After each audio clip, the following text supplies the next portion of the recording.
Oi, a gente raramente para pensar nisso, mas a nossa voz é como uma impressão digital. Não existe outra igual no mundo. E é exatamente sobre isso que a gente vai conversar. Vamos fazer uma análise da voz humana, desde a parte mais física lá dentro da garganta, até como ela se torna essa marca única de quem a gente é. Bom, para a gente entender a voz de verdade, nosso caminho vai ser o seguinte. Primeiro, a gente olha para a anatomia, a máquina por trás do som. Depois, vamos acompanhar a laringe, do nascimento até a velhice. A gente vai ver também como a voz vira parte da nossa identidade social. Aí vamos entender o que é a disfonia, quando a voz falha. E por último, como os especialistas fazem a análise vocal, tanto de ouvido quanto com aparelhos. Certo, vamos começar pelo começo, pela base de tudo. Pode não parecer, mas para a gente falar uma única palavra, tem 5 sistemas inteiros trabalhando juntos, em uma harmonia perfeita. Vamos dar uma olhada em cada um deles. A melhor forma de pensar nisso é como se fosse uma orquestra, sabe? O sistema respiratório, ele é o ar, o fôlego que dá vida ao instrumento. O sistema fonador, onde ficam as pregas vocais, é quem cria a vibração, o som bruto. Daí entram os ressonadores, que funcionam como a caixa de um violão, sabe? Eles amplificam e dão cor, dão timbre para o som. Os articuladores, tipo língua, lábios, dentes, eles são os dedos no instrumento que moldam esse som e transformam em palavras. E por último, os sistemas sensores, que são como o ouvido do maestro, checando se a afinação está correta, se tudo está soando do jeito certo.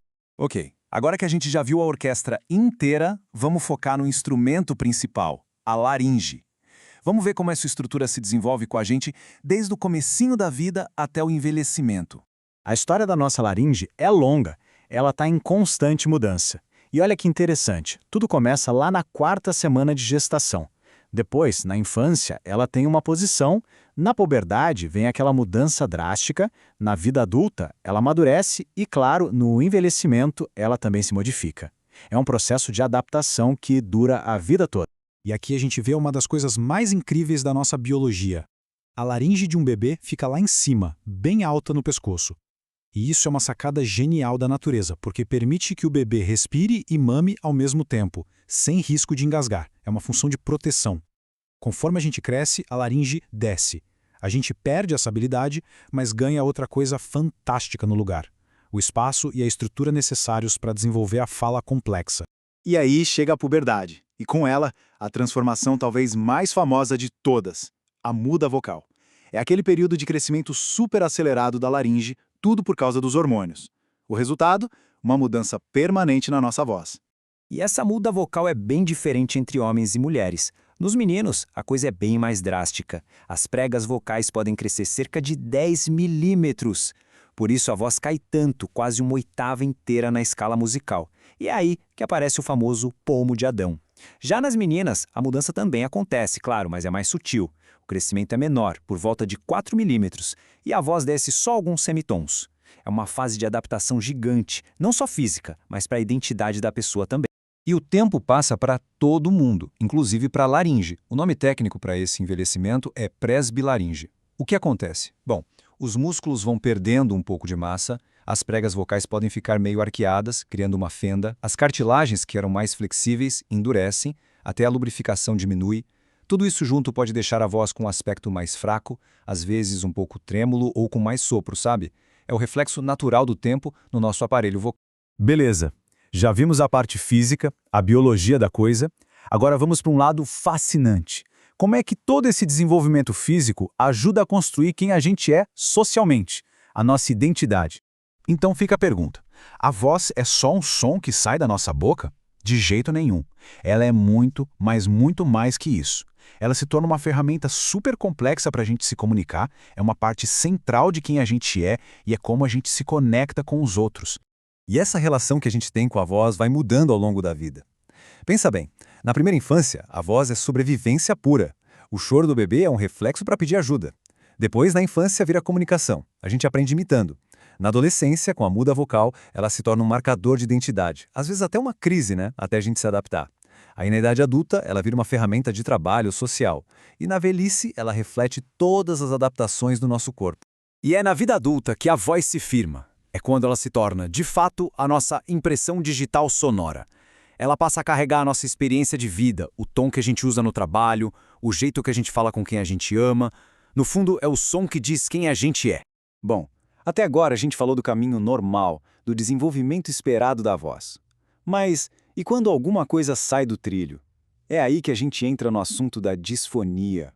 Qual é a diferença, então, entre uma voz normal, que a gente chama de eufonia, e uma disfonia? Basicamente, a disfonia aparece quando tem alguma dificuldade, esforço ou qualquer tipo de alteração na hora de falar.